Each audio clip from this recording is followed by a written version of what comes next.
Once upon a time, in a quaint village surrounded by lush green fields, there lived a curious and introspective philosopher named René Descartes.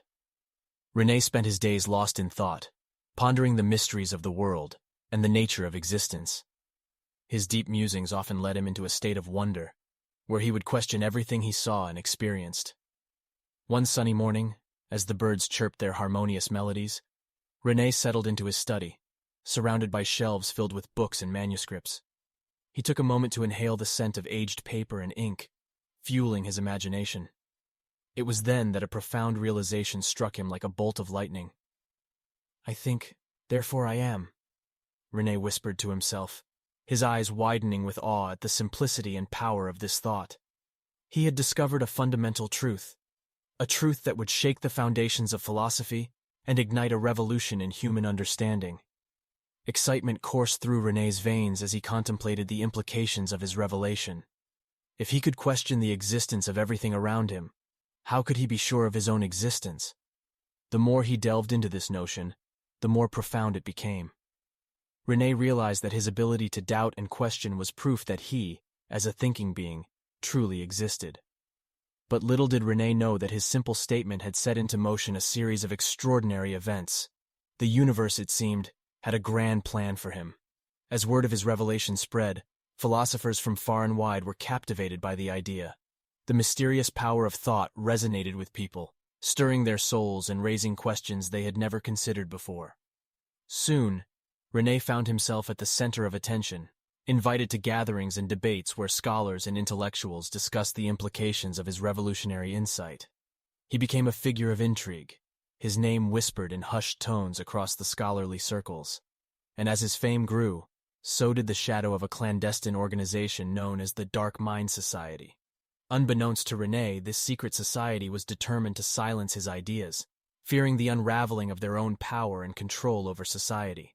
Their enigmatic leader, known only as the Shadow, believed that if people truly understood the power of their own thoughts, they would become unstoppable forces of change. One fateful evening, as René sat alone in his study, a knock echoed through the silence.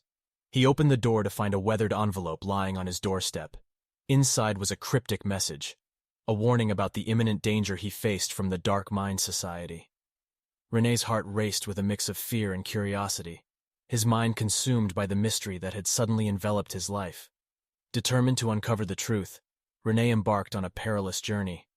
Armed with his intellect and an unwavering belief in the power of his ideas, he traveled to ancient libraries, seeking forgotten texts and hidden knowledge.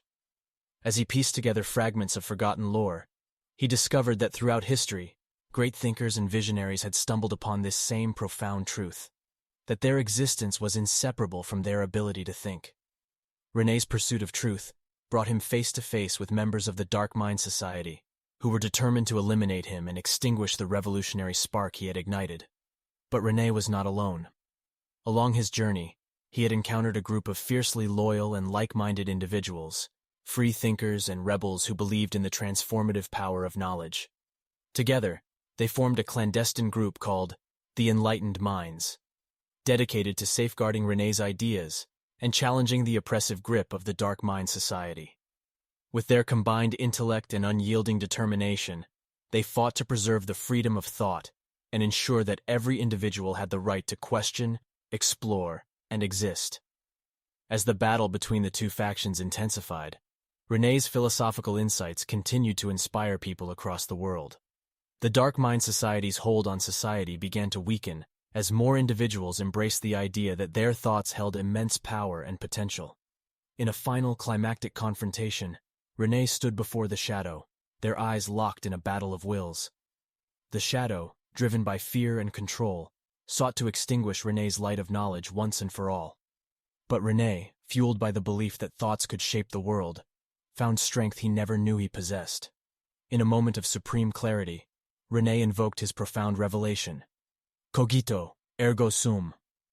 The power of his words reverberated through the air, shaking the very foundations of the Dark Mind Society. The Shadow's control shattered, leaving him powerless and defeated. As the dust settled, René looked around at the faces of those he had inspired, the enlightened minds, the seekers of truth. They had triumphed, not just against the Dark Mind Society, but against the limitations that society had imposed on them. René Descartes had left an indelible mark on the world, forever changing the way people thought about themselves and their place in the universe. The power of thoughts had been unleashed, freeing minds and igniting a curiosity that would endure through generations. And so, as the sun set on the horizon, René's legacy lived on, a reminder to all that within the depths of our thoughts lay the key to understanding our existence and unlocking the boundless potential of the human spirit.